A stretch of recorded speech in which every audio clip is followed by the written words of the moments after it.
Hi friends, welcome to my channel. ಬನ್ನಿ, ನನ್ನ morning routine start ಆಗ್ತಿದೆ. ಮಾರ್ನಿಂಗ್ 5 o'clock ಎದ್ದು 5:30 to 6:30 ಯೋಗ ಮಾಡಿ ಆ್ಯಂಡ್ ನೆಕ್ಸ್ಟು ಮಕ್ಕಳಿಗೆ ಟಿಫನ್ ಮಾಡೋಕ್ಕೆ ರೆಡಿ ಆಗ್ತಾಯಿದ್ದೀನಿ. 1 hour ಯೋಗ ಡೈಲಿ ಫ್ರೆಂಡ್ಸ್.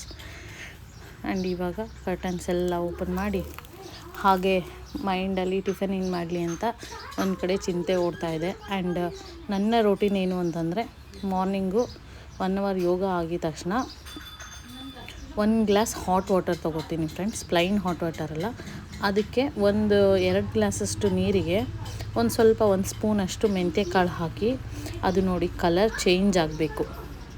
ಆ ವೈಟ್ ನೋಡಿ ಇವಾಗ ಕಾಣಿಸ್ತಿದೆಯಲ್ಲ, ಆ ಥರ ಕಲರ್ ಚೇಂಜ್ ಆದಮೇಲೆ ಅದು 1 glass ಆಗುತ್ತೆ friends. 2 glass hot water. And next ನನ್ನ ರೊಟೀನ್ ಬಂದು ವೆಯ್ಟ್ ಚೆಕ್ ಮಾಡೋದು. ಅಷ್ಟೊತ್ತಿಗಾಗಲೇ ನಮ್ಮ ಝೂಝು ಅವನಿಗೂ ಕೂಡ ಫಸ್ಟು ಮಾರ್ನಿಂಗ್ ವಾಕ್ ಕರ್ಕೊಂಡು ಹೋಗಬೇಕು ಫಸ್ಟು. ಆಗಲೇ ನೋಡಿ ಬಾಗಿಲು ತೆಗಿತಾ ಇದ್ದೀನಿ ಅಂತ ಗೊತ್ತಾಯಿತು. ಆಗಲೇ ಬಾಗಿಲು ಹತ್ರ ಬಂದು ವೆಯ್ಟ್ ಮಾಡ್ತಾ ಇದ್ದಾನೆ. ಬಾಗಿಲು ತೆಗಿಯೋದೇ ತಡ ನೋಡಿ, ಗೇಟ್ ಹತ್ರನೂ ಹೋಗಿ ಜಂಪ್ ಮಾಡ್ತಾ ಇರ್ತಾನೆ, ತೆಗಿರಿ ಅಂತ.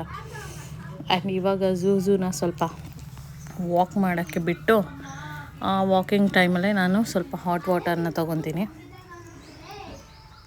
ನೋಡ್ತಾ ಇದ್ದೀರಲ್ಲ ಹೇಗೆ ಹಾತೊರಿತಿದ್ದಾನೆ, ಗೇಟ್ ತೆಗಿರಿ ಫಸ್ಟು ಅಂತ.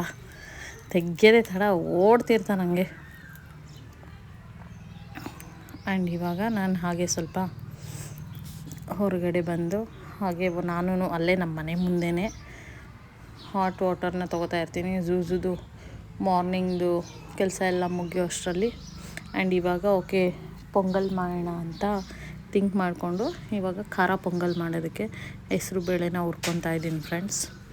ಹಾಗೆ ಹೆಸ್ರು ಬೇಳೆ ಹುರ್ಕೊಂಡಾದ್ಮೇಲೆ 1 ಲೀಟರಷ್ಟು ನೀರನ್ನ ಆ್ಯಡ್ ಮಾಡಿಕೊಂಡು, ಅದನ್ನು ಸ್ವಲ್ಪ ನೀರು ಕಾದಿದ ತಕ್ಷಣ ಈ ಹುರ್ಕೊಂಡಿರೋ ಅಂಥ ಹೆಸ್ರು ಬೇಳೆನ ಆ್ಯಡ್ ಮಾಡಿಕೊಂಡು 1 ಸ್ಪೂನು ತುಪ್ಪ ಹಾಕಿ ಕುಕ್ಕರ್ ಲಿಡ್ ಮುಚ್ಚಿ 1 ವಿಜಿಲ್ ಬರ್ಸ್ಕೊತೀನಿ. ಆ್ಯಂಡ್ ಅದಾದಮೇಲೆ ಸ್ವಲ್ಪ ಹಾಗೆ ನಮ್ಮ ಯಜಮಾನ್ರು ಬಂದರು. ಅವರಿಗೆ ಮೀನ್ ವೈಲ್ ಹಾಗೇ ಪಕ್ಕದಲ್ಲಿ 1 ಗ್ಲಾಸ್ ಟೀ ಮಾಡಿಕೊಟ್ಟು, ಒಗ್ಗರಣೆಗೆ ಎಣ್ಣೆ, ಶುಂಠಿ, ಹಸಿಮೆಣ್ಸಿನ್ಕಾಯಿ, ಕರಿಬೇವಿನ ಸೊಪ್ಪು ಮತ್ತು ಜೀರಿಗೆ, ಮೆಣಸು ಮತ್ತು ಸ್ವಲ್ಪ ಗೋಡಂಬಿನೂ ಆ್ಯಡ್ ಮಾಡಿಕೊಂಡ್ರೆ ಚೆನ್ನಾಗಿರುತ್ತೆ ಫ್ರೆಂಡ್ಸ್. ಹಾಗೆ ಇದ್ರ ಜೊತೆಗೆ ತೆಂಗಿನಕಾಯಿ ತುರಿನೂ ಕೂಡ ಆ್ಯಡ್ ಮಾಡಿಕೊಂಡ್ರೂ ಚೆನ್ನಾಗಿರುತ್ತೆ. ಅದ್ರ ಜೊತೆಗೆ ನಾನು ಸ್ವಲ್ಪ ಪುದೀನ, ಕೊತ್ತಂಬರಿ ಸೊಪ್ಪು ಎಣ್ಣೆನಲ್ಲೇ ಫ್ರೈ ಮಾಡಿ ಅಕ್ಕಿ ಎಲ್ಲ ಹಾಕಿ ಕೂಗಿಸ್ಕೊಂಡಿದ್ನಲ್ವ, ಅದಕ್ಕೆ ಹಾಕಿ ತಿರುಗಿಸಿದ್ರೆ ಖಾರ ಪೊಂಗಲ್ ರೆಡಿ. ಅದ್ರ ಜೊತೆಗೆ ಕೆಲವರು ಚಟ್ನಿ ಕೂಡ ಮಾಡ್ಕೋತಾರೆ. ನಾನಿವತ್ತು ಚಟ್ನಿ ಮಾಡಿರಲಿಲ್ಲ, ರಾಯ್ತ ಮಾಡಿದ್ದೆ, ಮೊಸರು ರಾಯ್ತ ಮಾಡಿದ್ದೆ. ಹಾಗೆ ಟಿಫನ್ ಆಯಿತು. ಟಿಫನ್ ರೆಡಿ ಆಗಿದ ತಕ್ಷಣ ಓಕೆ ಹೊರಗಡೆ ಸ್ವಲ್ಪ ಗಿಡಗಳಿಗೆಲ್ಲ ನೀರು ಹಾಕೋಣ ಅಂತ ಅಂದ್ಬಿಟ್ಟು ನೋಡಿ, ನಮ್ಮ ಪ್ಲ್ಯಾಂಟ್ಸ್ಗೆಲ್ಲ ಹ್ಯಾಂಗಿಂಗ್ ಪಾಟ್ಸ್ ಎಲ್ಲ ಹಾಕಿದ್ದೀನಿ ನಾನು ಮನೆಯಲ್ಲಿ. ನಮ್ಮ ಎಂಟ್ರೆನ್ಸಲ್ಲಿ ಗೇಟ್ ತೆಗಿತಾ ಇದ್ದಂಗೆ ಎಂಟ್ರೆನ್ಸ್ ಆಗೋಕ್ಕೆ ಮುಂಚೆ ನೋಡಿ, ಇದು ಬಂದು ವೀಳ್ಯದೆಲೆ ಗಿಡ ಫ್ರೆಂಡ್ಸ್. ನಾನು ಮನೆಗೆ ಪೂಜೆಗೆ ಎಲ್ಲೂ ಹೊರಗಡೆ ನಾನು ಬೈಯೇ ಮಾಡಲ್ಲ. 2-3 ಇಯರ್ಸಿಂದ ಅಲ್ಲೇ ತೊಗೊತೀನಿ. ಆ್ಯಂಡ್ ನೆಕ್ಸ್ಟು ಒಳಗಡೆ ಬಂದಾದಮೇಲೆ ಸ್ವಲ್ಪ ಸ್ಲ್ಯಾಬು ಮತ್ತು ಅಲ್ಲಿರೋ ಪಾಟ್ಗಳಲ್ಲಿ ಕೆಲವೊಂದು ಗಿಡಗಳೆಲ್ಲ ಒಣಗೋಗಿತ್ತು, ಅದನ್ನೆಲ್ಲ ಚೇಂಜ್ ಮಾಡಬೇಕಿತ್ತು. ಮತ್ತು ಆ ಮ್ಯಾಟೆಲ್ಲ ತೊಳಿಬೇಕಾಗಿತ್ತು. ಎಲ್ಲ ತೊಳೆದು ಒಣಗಿಸಿದ್ದೆ. ಅದನ್ನೆಲ್ಲ ಎತ್ತಿಟ್ಟು ಕ್ಲೀನ್ ಮಾಡಿ ಹೊಸ ಗಿಡಗಳನ್ನು ಹಾಕಿ ಎಲ್ಲ ಜೋಡಿಸ್ಕೊತಾ ಇದ್ದೀನಿ. ಇವಾಗ ನೋಡಿ ಎಲ್ಲ ಇವಾಗ ಹೇಗೆ ಕಾಣಿಸ್ತಿದೆ ಅಂತ. ಇಲ್ಲಿರೋ ಗಿಡಗಳೆಲ್ಲ ಇವಾಗ ಹೊಸದಾಗಿ ಹಾಕಿದ್ದು ಫ್ರೆಂಡ್ಸ್. ಆ್ಯಂಡ್ ಮೀನ್ ವೈಲ್ ಹಾಗೆ ನಾನು ಟಿಫನ್ ಬಂದು ಇವತ್ತು ಮ್ಯೂಸ್ಲಿ ಮತ್ತು ಓಟ್ಸು, ಬನಾನಾ ಮತ್ತು ಡೇಟ್ಸ್ ಸಿರಪ್ನ ಮಿಕ್ಸ್ ಮಾಡಿಕೊಂಡು 1 ಬೌಲು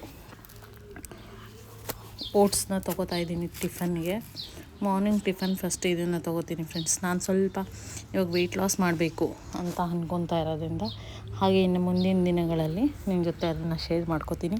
ಹಾಗೆ ಇವಾಗ ಬಂದು ರೆಡಿಯಾಗಿ ಹೊರಗಡೆ ಸ್ವಲ್ಪ ಶಾಪಿಂಗ್ ಮಾಡೋದಿತ್ತು, ಹಾಗಾಗಿ ಹೋಗ್ತಾಯಿದ್ದೀನಿ ಝುಡಿಯಾಗೆ ಏನು ತೊಗೋಬೇಕು ಅನ್ನೋದೇನು, ಇಂಥದ್ದೇ ಪರ್ಟಿಕ್ಯುಲರ್ ತೊಗೋಬೇಕು ಅನ್ನೋದೇನು ನಾನು ಮೈಂಡಲ್ಲಿ ಇಟ್ಕೊಂಡು ಹೋಗಿರಲಿಲ್ಲ. ನೋಡೋಣ ಏನು ಚೆನ್ನಾಗಿರುತ್ತೆ ತೊಗೊಳ್ಳೋಣ ಅಂದ್ಕೊಂಡು ಹೋಗಿದ್ದೆ. ಹಾಗೆ ಮೇಲೆ ಹೋಗಿ ಇವಾಗ ಫಸ್ಟ್ ಫ್ಲೋರ್ಗೆ ಹೋಗ್ತಾಯಿದ್ದೀವಿ ನೋಡೋಣ ಅಂತ. ಗ್ರೌಂಡ್ ಫ್ಲೋರಲ್ಲಿ ನಮಗೇನು ಅಷ್ಟು ಸೆಟ್ ಆಗಲಿಲ್ಲ. ಸೊ ಇವಾಗ ಫಸ್ಟ್ ಫ್ಲೋರಿಗೆ ಬಂದೆ. ಹೀಗೆಲ್ಲ ಬಂದಾಗ ಏನಾಗುತ್ತೆ, ಇಷ್ಟೆಲ್ಲ ಡ್ರೆಸ್ನ ಒಟ್ಟಿಗೆ ನೋಡಿದಾಗ ಓಕೆ ಯಾವ್ದು ತೊಗೊಳ್ಳಿ ಯಾವ್ದು ಸೂಟ್ ಆಗ್ತಿದೆ ಏನು ಇದೇ ಕನ್ಫ್ಯೂಷನ್ಸ್, ಇದು ತೊಗೊಳ್ಳ ಇದೇ ಕನ್ಫ್ಯೂಷನ್ಸ್. ಇಲ್ಲಿ ನೋಡ್ತಿದ್ದೀರಲ್ಲ ಈ ಕಾರ್ಡ್ ಸೆಟ್ನ ಫಸ್ಟು ನಾನು ಟ್ರೈ ಮಾಡಿದೆ, ಬಟ್ ಅದು ನೋಡೋಕ್ಕೆ ಚೆನ್ನಾಗಿತ್ತು. ಬಟ್ ನಾನು ಟ್ರಯಲ್ ಮಾಡಿದಾಗ ನಂಗೆ ಅದು ಅಷ್ಟು ಚೆನ್ನಾಗಿ ಕಾಣಿಸ್ತಿರ್ಲಿಲ್ಲ ಅನಿಸ್ತು. ಸೊ ಹಾಗಾಗಿ ನಾನು ಅದನ್ನು ತೊಗೊಳಕ್ಕೆ ಹೋಗಲಿಲ್ಲ ಫ್ರೆಂಡ್ಸ್. ಹಾಗೆಯೇ ಸುಮಾರು ಡ್ರೆಸ್ಗಳು ಟ್ರೈ ಮಾಡಿದೆ ನಾನು. ನಿಮಗೂ ಹೀಗೆ ಆಗುತ್ತಾ? ಸೋ ಮೆನಿ ಕನ್ಫ್ಯೂಷನ್ಸ್ ಇದು ತೊಗೊಳ್ಳ ಅನ್ನೋ ಹಾಗೆ ಆಗುತ್ತಾ? ಎಲ್ಲರೂ ಕಾಮೆಂಟ್ ಸೆಕ್ಷನಲ್ಲಿ ತಿಳಿಸಿ ನನಗೂ. ಆ್ಯಂಡ್ ಈ ಗೌನ್ ಕೂಡ ಇಷ್ಟ ಆಯಿತು. ಆ್ಯಂಡ್ ಆಮೇಲೆ ಅಂದ್ಕೊಂಡೆ ಓಕೆ ಇವಾಗ ಇದನ್ನು ತೊಗೊಂಡ್ರೆ ಮತ್ತೆ ಮೇಲೊಂದು ಹಾಕು, ಇದೆಲ್ಲ ಸುಮ್ಮನೆ ಹಿಂಸೆ ಆಗುತ್ತೆ. ನನಗೆ ಹೇಗೆ ಅಂದರೆ ಓಕೆ ಒಂದು ಡ್ರೆಸ್ ಹಾಕ್ಕೊಂಡ್ರೆ ಅದು ಫುಲ್ ಕಂಫರ್ಟಬಲ್ ಆಗಿರಬೇಕು, ಹಾಗಿದ್ರೆ ನಂಗೆ ವೇರ್ ಮಾಡೋಕ್ಕೆ ಇಷ್ಟ ಆಗುತ್ತೆ. ಆ್ಯಂಡ್ ನೋಡ್ತಾ ಇದ್ದೀರಲ್ಲ ಇದು ನನಗೆ ಇಷ್ಟ ಆಯಿತು. ಅದ್ರ ಜೊತೆಗೆ ಓಕೆ ಸ್ಲಿಪ್ಪರ್ ನೋಡೋಣ ಅಂತ ಹೋದೆ. ಆ್ಯಕ್ಚುಲಿ ನಾನು ಸೆಲೆಕ್ಟ್ ಮಾಡ್ಕೊಂಡಿದ್ದ ಡ್ರೆಸ್ಸು ಅದ್ರ ಸೆಟ್ ಬೇರೆ ಇತ್ತು, ನಾನು ಬೇರೆ ಮಿಕ್ಸ್ ಆ್ಯಂಡ್ ಮ್ಯಾಚ್ ಮಾಡ್ಕೊಂಡಿದ್ದೀನಿ. ಆ್ಯಂಡ್ ಹಾಗೆ ನನ್ನ ಮಗಳು ಕೂಡ ಸ್ಲಿಪ್ಪರ್ ತೊಗೋಬೇಕು ಅಂತ ಬಂದ್ವಿ. ಅವಳಿಗೂ ಸ್ಲಿಪ್ಪರ್ ಶಾಪಿಂಗ್ ಮಾಡಿದ್ದಾಯಿತು. ಹಾಗೆ ಸ್ವಲ್ಪ ಹೌಸ್ ಹೋಲ್ಡ್ ಥಿಂಗ್ಸ್ ತೊಗೋಬೇಕಾಗಿತ್ತು.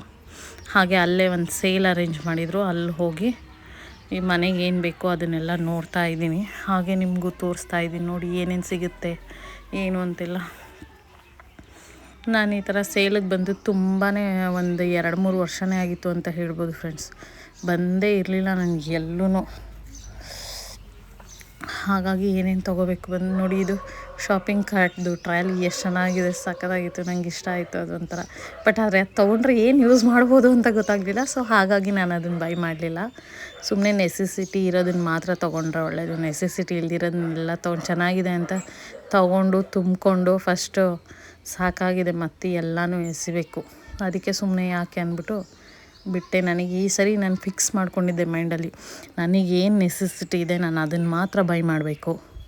ನೆಸೆಸಿಟಿ ಇಲ್ದಿರೋದನ್ನ ಯಾವುದೇ ಕಾರಣಕ್ಕೂ ಎಷ್ಟೇ ಇಷ್ಟ ಆದರೂ ಬೈ ಮಾಡಬಾರ್ದು ಅನ್ನೋದನ್ನ ಮೈಂಡಲ್ಲಿ ಫಿಕ್ಸ್ ಮಾಡ್ಕೊಂಡಿದ್ದೆ. ಅದ್ರ ತಕ್ಕಂತೆ ನನಗೇನು ನೆಸೆಸಿಟಿ ಇತ್ತು ಅದನ್ನಷ್ಟೇ ಬೈ ಮಾಡ್ತಿದ್ದೀನಿ. ಮುಂಚೆ ನಾನು ಆ ತಪ್ಪನ್ನು ಮಾಡ್ತಾಯಿದ್ದೆ, ಇವಾಗ ನಾನು ಆ ತಪ್ಪನ್ನು ಕರೆಕ್ಷನ್ ಮಾಡ್ಕೊಂಡಿದ್ದೀನಿ.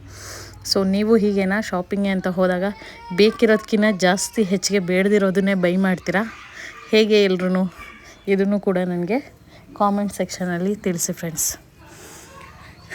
ಇಲ್ಲಿಗೆ ನಮ್ಮದು ಎಲ್ಲ ಮುಗೀತು. ನಾನೇನು ಶಾಪ್ ಮಾಡ್ಕೊಬೇಕಿತ್ತು ಅಂತೂ ಅದನ್ನೆಲ್ಲ ಮುಗಿಸ್ಕೊಂಡೆ.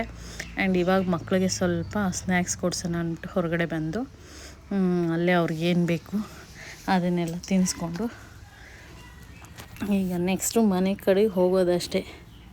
ನೋಡಿ ನನ್ನ ಮಕ್ಕಳು ಇದು ಕಾಂಬೋ ನಲ್ಲಿ ತೊಗೊತಾ ಇದ್ದಾರೆ. ಇವಾಗ ಇದೆಲ್ಲ ಜಾಸ್ತಿ ಇರೋದ್ರಿಂದ ಮಕ್ಕಳಿಗೆ, ನನ್ನ ಮಗಳಿಗಂತೂ ಅದು ಅಂದರೆ ತುಂಬ ಇಷ್ಟ.